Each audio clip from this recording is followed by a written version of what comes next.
Capítulo V. La exclusión de la prole. 1. Elementos de derecho sustantivo. Ante la diversidad de formas de simulación, tal y como anunciamos, nos vamos a ocupar de aquellas que estadísticamente están más difundidas en nuestra sociedad, comenzando por la exclusión de la prole. Los mismos datos de los medios de comunicación acerca del desarrollo demográfico de la población en España constituyen un trasfondo social y cultural que también se refleja en el campo jurídico canónico. Conforme a la doctrina católica, la ordenación del matrimonio a la procreación es un precepto de derecho natural. Lo confirma la normativa canónica en el C. 1055-1 y se expone con claridad en diferentes documentos del magisterio de los últimos decenios, la Constitución Pastoral Gaudium et Spes del Concilio Vaticano II, en especial los NN 50 y 51, y la Exhortación Apostólica Familiaris Consortio de Juan Pablo II, acerca de la misión de la familia cristiana en el mundo actual. Esta enseñanza constante de la Iglesia se recoge también en la disciplina eclesiástica. El Código de 1917 afirmaba que, la procreación y la educación de la prole es el fin primario del matrimonio, C. 1013-1, que el objeto del consentimiento matrimonial es, el derecho perpetuo y exclusivo sobre el cuerpo, en orden a los actos que de suyo son aptos para engendrar hijos, C. 1081-2, y, en fin, declaraba la nulidad del matrimonio de quien, por un acto positivo de su voluntad excluye todo derecho al acto conyugal, C. 1086-2. Este planteamiento normativo ha informado durante decenios la disciplina canónica en materia de exclusión de la prole. Su aplicación jurisprudencial y la reflexión doctrinal no han dejado de poner de relieve algunos problemas de interpretación. Aquí recordaremos los más importantes. Ante todo, cabría preguntarse cuál era el objeto de simulación en este supuesto. La norma que directamente lo regulaba, que acabamos de mencionar, se pronunciaba con gran claridad: contrae inválidamente matrimonio quien excluye de un modo radical el derecho a los actos conyugales. Teniendo en cuenta que se trataba de una norma irritante, que prevé las condiciones que hacen inválido un acto jurídico que ha de presumirse válido, inmediatamente surgían algunas preguntas: ¿es también nulo el matrimonio de quien, aun concediendo al cónyuge el derecho a los actos aptos para la procreación, se reserva el hacerlos ineficaces con formas de contracepción que no modifiquen su desarrollo natural, y el matrimonio de quien se reserva recurrir al aborto, y el de quien tuviera la intención de desinteresarse de la prole después de su nacimiento? La doctrina y la jurisprudencia trataron de resolver estas dificultades formulando la hipótesis de una doble fuente normativa de nulidad matrimonial por exclusión de la prole, una explícita, recogida en el Canon 1086-2, que considera causa de nulidad la negación de los actos aptos de por sí para la procreación, y otra implícita, deducida del Canon 1013-1, que sancionaría con la nulidad cualquier forma de negación del fin de la procreación. Esta solución fue criticada por diversas razones, entre otras, porque presuponía la existencia de una norma invalidante no prevista de manera expresa por el ordenamiento positivo, sino deducida de la finalidad procreativa del matrimonio recogida en el C. 1013.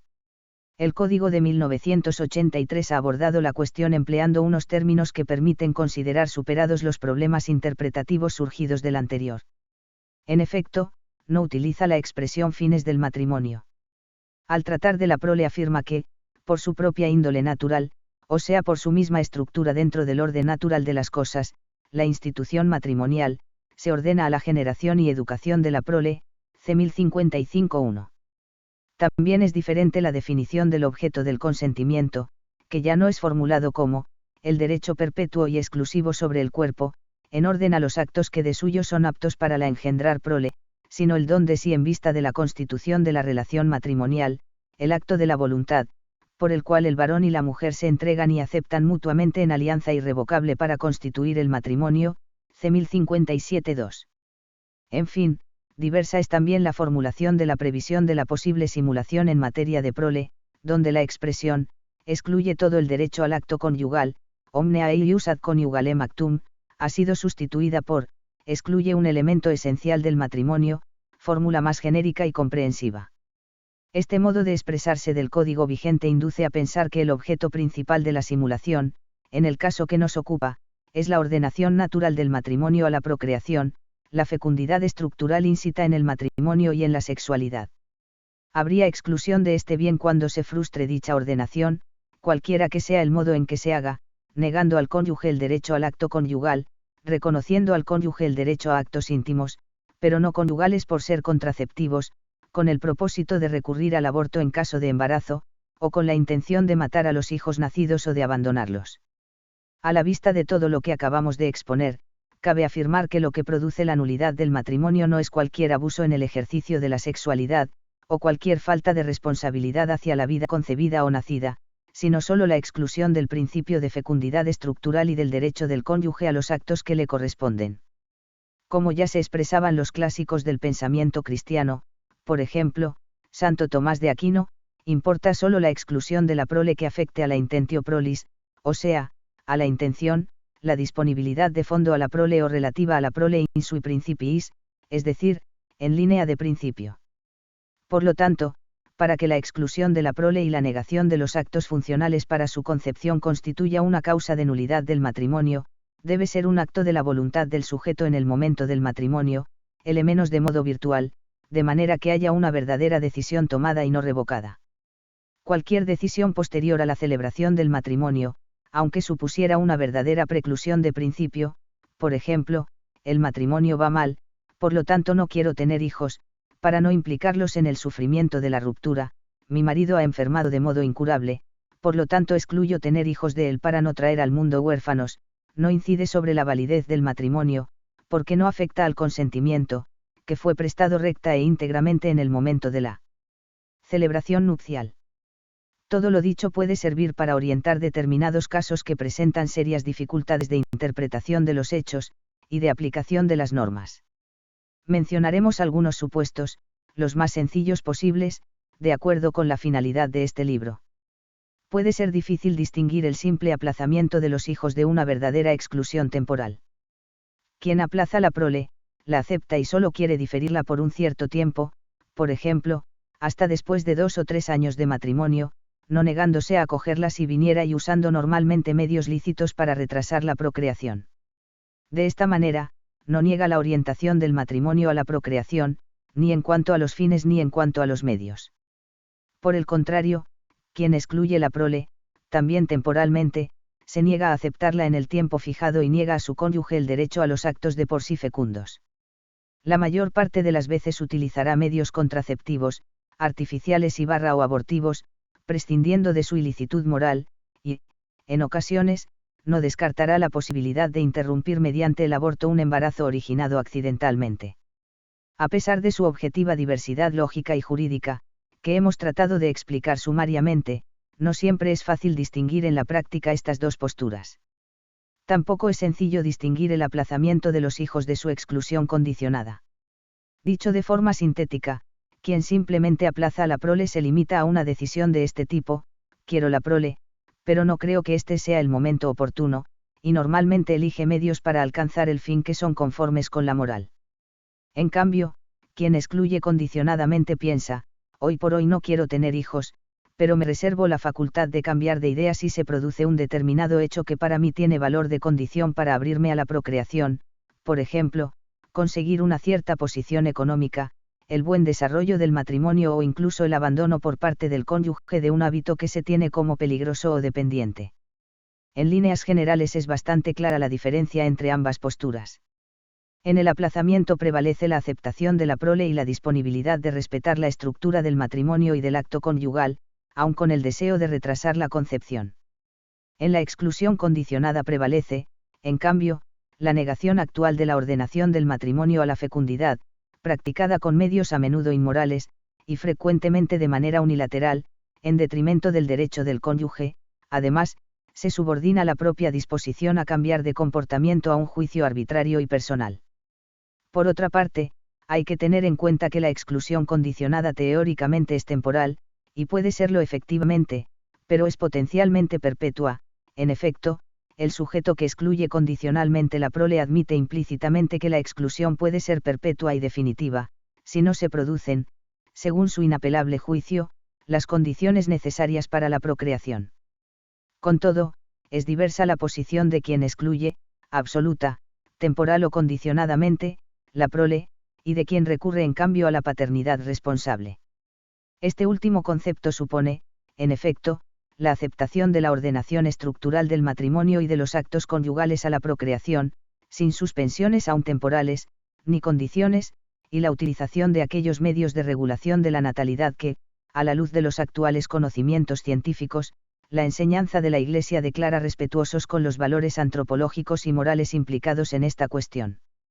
Para expresarnos de una manera todavía más sencilla, este comportamiento supone ante todo la aceptación de la paternidad o de la maternidad, que representan la sustancia, el sustantivo, gramaticalmente, del concepto de paternidad responsable. El atributo de la responsabilidad hace relación a la modalidad de actuar sobre dicha aceptación de base, que puede ser regulada, sí, pero según la moral. Obviamente, no nos hemos referido a todos los problemas que pueden presentarse en la simulación del matrimonio por exclusión de la prole. Piénsese, por ejemplo, en los relacionados con las nuevas técnicas de reproducción, o si el nuevo texto normativo admite, como objeto de la simulación contra el bien de los hijos, la intención de negarles un mínimo de educación. Nos parece, sin embargo, que lo dicho hasta ahora ofrece una base suficiente para el asesor matrimonial que quiera inicialmente orientarse en esta materia en clave pastoral. No obstante, ha de tener la prudencia de derivar eventualmente a los fieles interesados a otros especialistas, en el caso que se presenten problemas nuevos o más complejos que los vistos hasta ahora. 2. Guía para el asesor.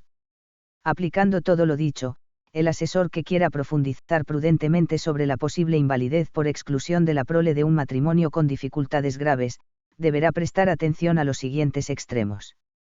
Primero, si el interesado alguna vez hablaba en general de temas familiares, centrándose en particular en la procreación y la presencia de hijos en la familia. Es un dato acerca de la mentalidad y la cultura que puede servir de trasfondo a la investigación, suponiendo un posible móvil remoto de la simulación. Segundo, si el interesado adoptó o no una posición explícita acerca de los hijos en su propio matrimonio, cuando habló de ello, en qué términos y en qué contexto, por ejemplo, en una conversación seria o, al contrario, entre bromas, si hay personas que puedan recordar y confirmar sus manifestaciones, etc. Tercero, en particular habrá que analizar si la misma persona que habría simulado estaría dispuesta a admitir su acción en el juicio, indicando otros posibles testigos que la ratifiquen. La falta de esta disponibilidad, sobre todo en el caso de que no haya otros testigos igualmente informados y disponibles, podría suponer una seria dificultad para incoar una causa. Habida cuenta del parecer práctico que debe dar el asesor, este extremo debe ser cuidado con esmero. Cuarto, conviene subrayar que deberá averiguarse, con la mayor certeza posible, si el interesado se expresaba en términos de rechazo definitivo, para siempre, de la prole, o bien solo por un cierto tiempo o subordinado a las circunstancias, para tratar de entender si nos encontramos frente a una verdadera exclusión, aunque sea temporal o condicionada, o bien ante un simple aplazamiento de la prole. No es fácil, como ya se ha dicho, reconstruir a posteriori la efectiva voluntad del sujeto que supuestamente ha simulado el consentimiento, pero esto no impide que el asesor, como luego el juez, trate de entender los términos exactos de la cuestión. Quinto, también deberá averiguar, aun de manera sumaria, las razones específicas por las que excluyó la prole. La causa simulandi, el móvil, es un elemento muy importante para acreditar su posibilidad.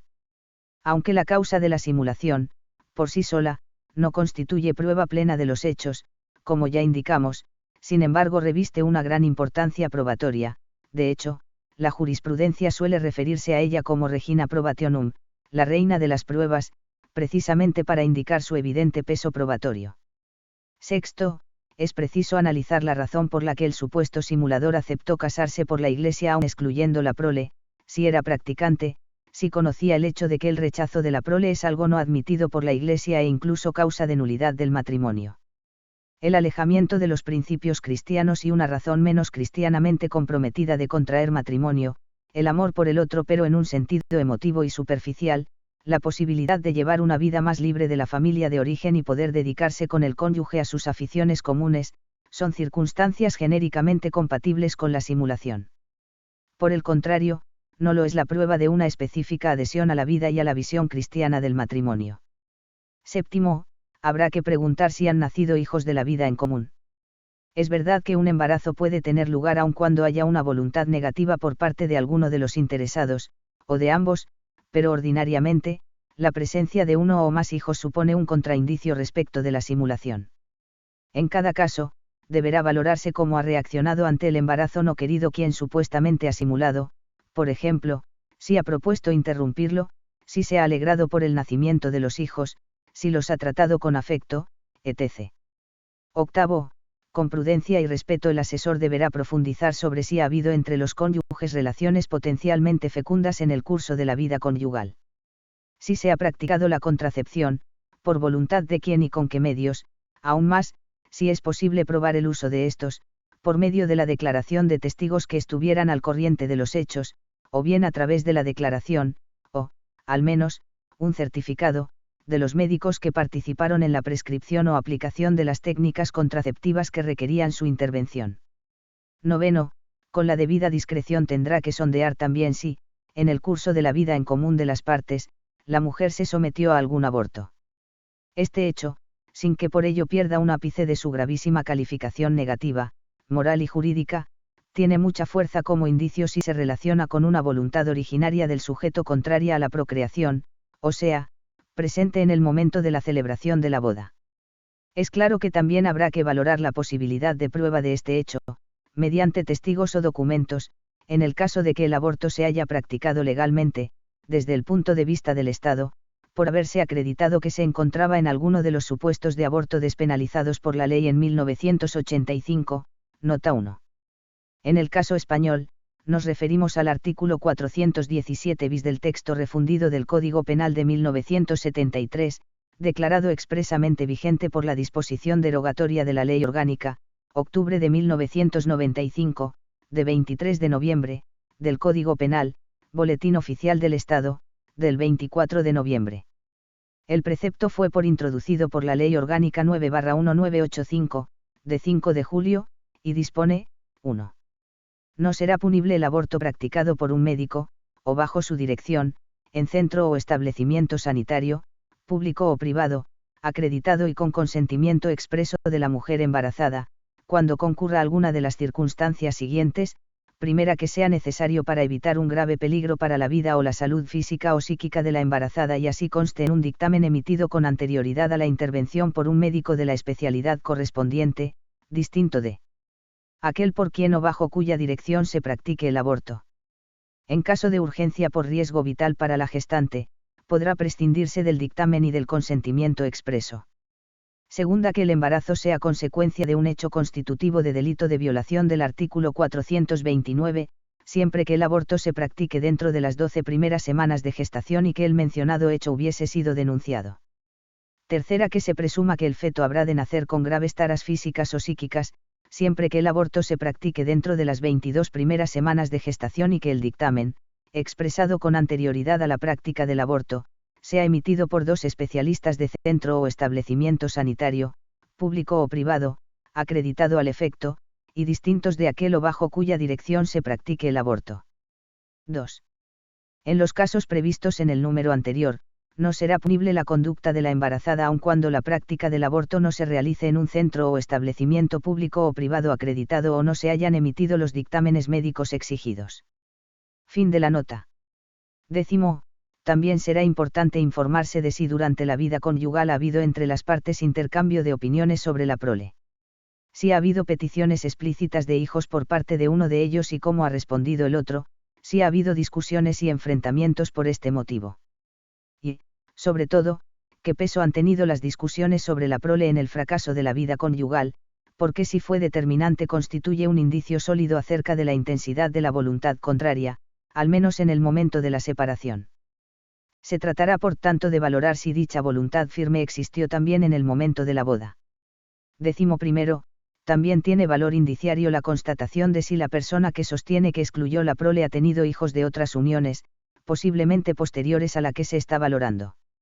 Tal circunstancia no es un contraindicio determinante en todo caso, pero ciertamente es un hecho que habrá que explicar razonablemente al tribunal, sobre todo si la causa de la simulación alegada es de carácter general, es decir, no ligada a la persona del cónyuge, por ejemplo, el egoísmo, el deseo de libertad, el miedo a transmitir una enfermedad que afecta a quien ha simulado, circunstancias todas ellas destinadas a perdurar indefinidamente.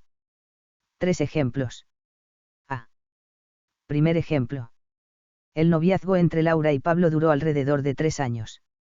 Pablo estuvo siempre sinceramente enamorado de Laura, ésta, en cambio, lo estaba mucho menos, es más, en los meses precedentes a la boda tuvo serias dudas acerca de sus sentimientos y, por lo tanto, sobre la oportunidad de contraer matrimonio.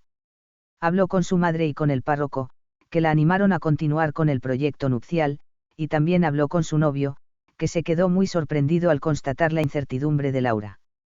No sabiendo qué hacer, Laura decide probar el matrimonio, es decir, casarse con Pablo, pero, por si la prueba fallara, se reserva la facultad de dejarlo definitivamente y recuperar su libertad. Como consecuencia de esta decisión no quería tener hijos, al menos hasta poder constatar que la prueba había tenido éxito. Por esto, un mes antes de la boda pidió a su ginecólogo que le prescribiera un anticonceptivo químico de vía oral. La vida matrimonial duró solo algunos meses, en los que Laura siguió manteniendo las mismas actitudes que manifestaban su desconfianza previa hacia aquel matrimonio. No terminó de trasladar todos sus objetos personales al domicilio conyugal, no mostró ningún afecto hacia Pablo y no interrumpió el uso del anticonceptivo oral.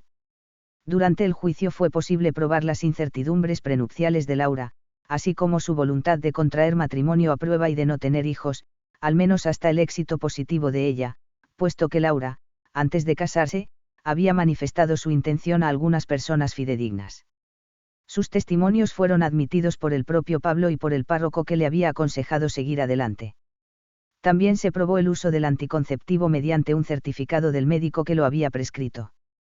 Con esta amplia prueba obtuvo la declaración de nulidad del matrimonio. El ejemplo permite poner de manifiesto la importancia de una causa, de un móvil, para la simulación, también si es de naturaleza subjetiva, en este caso, la falta de amor conyugal verdadero por una de las partes.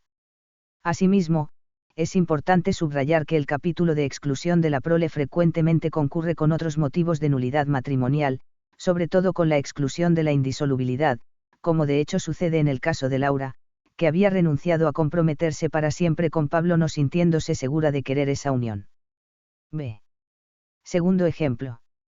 A la edad de 14 años, y en el lapso de pocos meses, Clara quedó huérfana de padre y madre, con dos hermanos mucho más pequeños que ella. Para evitar que los tres acabaran en un orfanato, o incluso separados, Clara convenció a un tío suyo que vivía en el mismo pueblo para que asumiera el papel de tutor. Así pudo continuar viviendo en la casa de sus padres junto a sus dos hermanos, bajo la responsabilidad y la vigilancia de su tío. Clara se responsabilizó de sus hermanos pequeños, no solo cuidando de ellos, sino poniéndose a trabajar para colaborar en su mantenimiento. En torno a los 18 años conoció a Alfredo, un joven de la localidad, que mostró simpatía por ella, era servicial y con buenas disposiciones hacia los hermanos pequeños de Clara. Alfredo estaba enamorado de la joven, y aunque ella no se sentía especialmente atraída por él, y siempre había tenido un sentimiento de temor hacia la sexualidad y la generación, aceptó la propuesta de matrimonio, puesto que Alfredo estaba dispuesto a acoger en la nueva familia a los hermanos de Clara. El matrimonio no llegó a consumarse a causa de los temores de Clara. Sin embargo, después de varios años, Clara cedió a los halagos de otro hombre, con el que tuvo algún encuentro íntimo. Arrepentida, confesó de inmediato el asunto a Alfredo, que la perdonó. Forzándose a sí misma y por un sentido de reparación por la infidelidad cometida, Clara decidió tener relaciones íntimas con su marido, pero con profundo sufrimiento físico y psíquico. Al quedarse embarazada, bien por miedo al parto, bien por la incertidumbre acerca de la paternidad, dada la cercanía cronológica entre las relaciones íntimas primero con el otro hombre y luego con su marido, Clara se sometió a un aborto. La vida conyugal concluyó con la separación y el divorcio. Después de algunos años, Clara se unió civilmente con otra persona. Estaba resuelto el problema de sus hermanos, ambos mayores y colocados, pero permanecían todavía sus miedos en relación a la generación. Se quedó de nuevo encinta y esta vez llevó adelante el embarazo, aunque con la necesidad de recibir ayuda de un psicólogo y, en algunos momentos, también de un psiquiatra.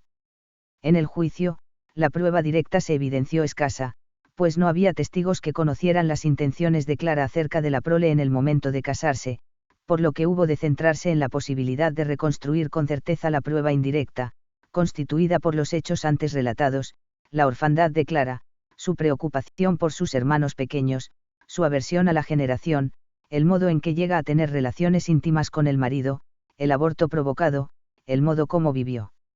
Luego y llevó a término el embarazo en el matrimonio civil sucesivo a la separación de Alfredo, etc. Este complejo de hechos avaló la credibilidad de las partes en la causa y de los pocos resultados directos.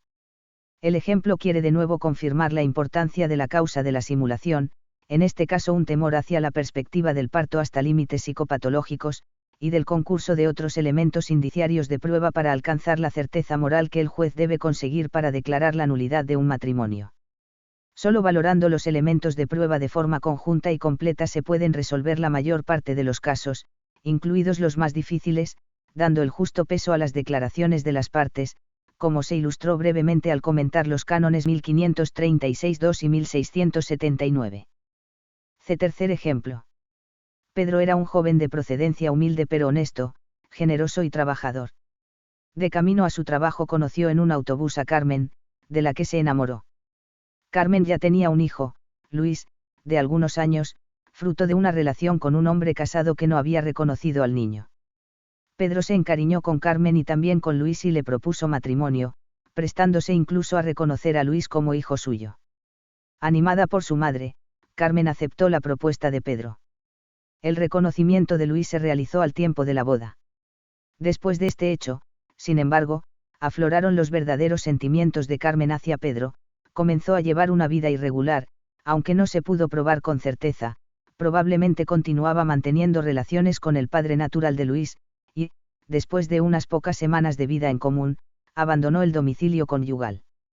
Cuando Pedro denunció el abandono de su mujer, ésta le puso otra denuncia acusándole falsamente de haberla maltratado, afirmó también haberse sometido a un aborto por un embarazo fruto de las pocas relaciones íntimas con Pedro, rudimentariamente anticonceptivas.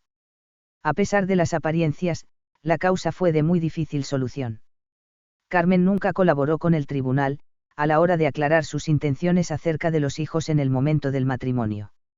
Sin embargo, fue posible hallar algunos testigos fiables que habían hablado con ella antes de la boda y también después, pero en tiempo no sospechoso, es decir, cuando todavía no se pensaba en una causa de nulidad matrimonial, a los que Carmen había expresado su voluntad de no tener hijos por miedo a que Pedro pudiera desencariñarse de Luis.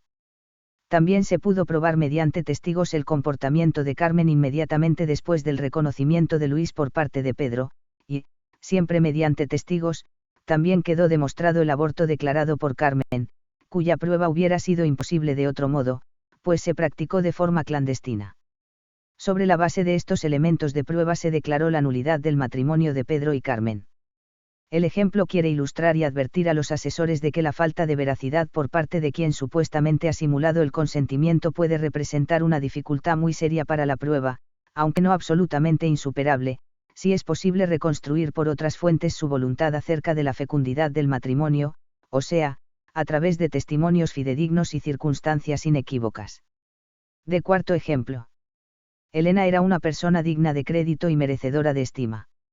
Declaró en el juicio que Ricardo, su marido, había excluido la prole, pero aportaba escasos elementos de prueba y el tribunal no podía considerarlos conclusivos. Antes de la boda, Ricardo se pavoneaba ante un conocido mostrándole su nuevo coche deportivo y, cuando éste, también próximo al matrimonio, expresó de manera juiciosa sus serios proyectos de familia, Ricardo le dijo altanero que él prefería las carreras de coches a las obligaciones familiares. Después de más de 2 años de matrimonio, en el curso de un grave agotamiento nervioso sufrido por Ricardo, había afirmado delante de varias personas que quería dejar transcurrir varios años más antes de tener hijos. En estas 2 declaraciones consistía toda la prueba directa de la voluntad manifiesta de Ricardo de no tener hijos. Por el contexto en que las 2 afirmaciones fueron hechas, su fuerza probatoria parecía a los jueces bastante escasa, en el primer caso se trataba de una bravata, en el segundo de palabras de un hombre psicológicamente turbado, si bien de modo pasajero. Además, la propia Elena admitió sinceramente que, antes de la boda, Ricardo nunca había puesto en discusión el proyecto de una familia regular y que, después del matrimonio, habían tenido al menos algunas relaciones sexuales potencialmente fecundas, lo que era un serio indicio en contra de una verdadera exclusión de la prole. Por si fuera poco, el mismo Ricardo negó en el juicio haber excluido los hijos del proyecto matrimonial y aportó 4 testigos que afirmaron haberle oído hablar de su disposición a los hijos antes de la boda. De estos testimonios no se pudo confrontar su falsedad, ni hubo otros indicios ni circunstancias que pudieran hacer dudar de la negativa de Ricardo a admitir que hubiera excluido la prole. El ejemplo permite subrayar que la prueba de la simulación es delicada y, en consecuencia, antes de aconsejar que se incoe una causa, será bueno cerciorarse, directamente o a través de otros expertos, de que hay elementos suficientes para introducir la causa con alguna razonable probabilidad de éxito. La declaración de nulidad depende de la posibilidad de averiguar hechos objetivos, y no solo, como seguramente era el caso de Elena, de la credibilidad y el mérito moral de la persona que la pide. Quinto ejemplo. Lucas era hijo de campesinos, obtuvo un diploma de carácter técnico y encontró un puesto de trabajo en un banco de provincias. Frecuentaba compañías disolutas, dadas al juego y a la caza de chicas. En una de sus correrías con los amigos conoce a Rosa, hija de un pequeño empresario, que se enamora de él.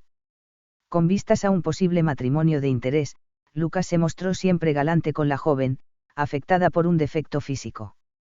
En alguna ocasión en que ella había intuido e insinuado sus verdaderas intenciones, Lucas había reaccionado inmediatamente cubriéndola de besos, con juramentos y promesas de amor eterno.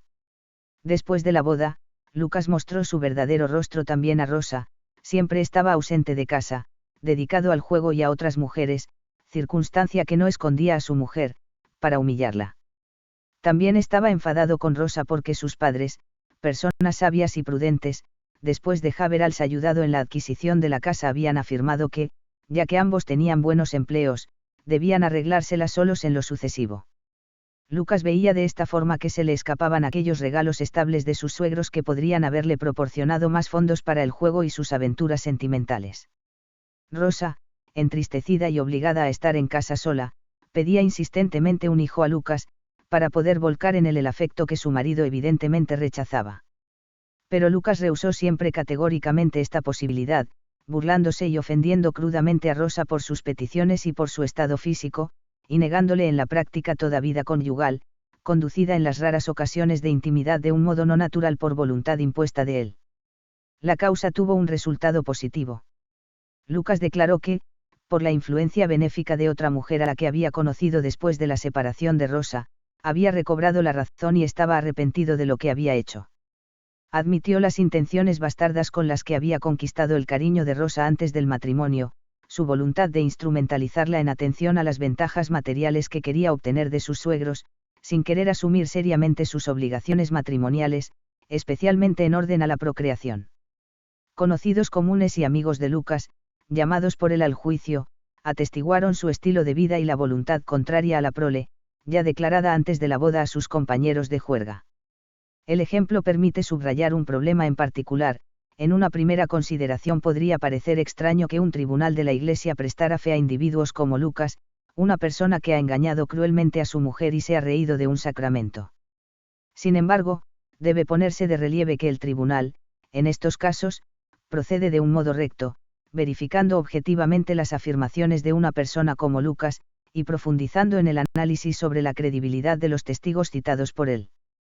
Además, en casos como este, el tribunal declara la nulidad del matrimonio al mismo tiempo que impone al responsable de la simulación una sanción administrativa denominada veto, en virtud del cual le prohíbe contraer nuevas nupcias. En este caso, el ordinario del lugar donde la persona quisiera casarse de nuevo canónicamente no puede proceder lícitamente a levantar el veto sin antes haber realizado un profundo análisis sobre el efectivo cambio de intenciones por parte del interesado y sobre el conocimiento, por parte de la tercera persona involucrada, del precedente desarrollo del matrimonio de quien simuló el consentimiento. La Iglesia, de este modo, se preocupa con sensibilidad pastoral de fomentar una auténtica conversión de quien ha errado, pero también de proteger de nuevos engaños a terceros y a las propias instituciones jurídicas de la instrumentalización por parte de individuos sin intenciones rectas.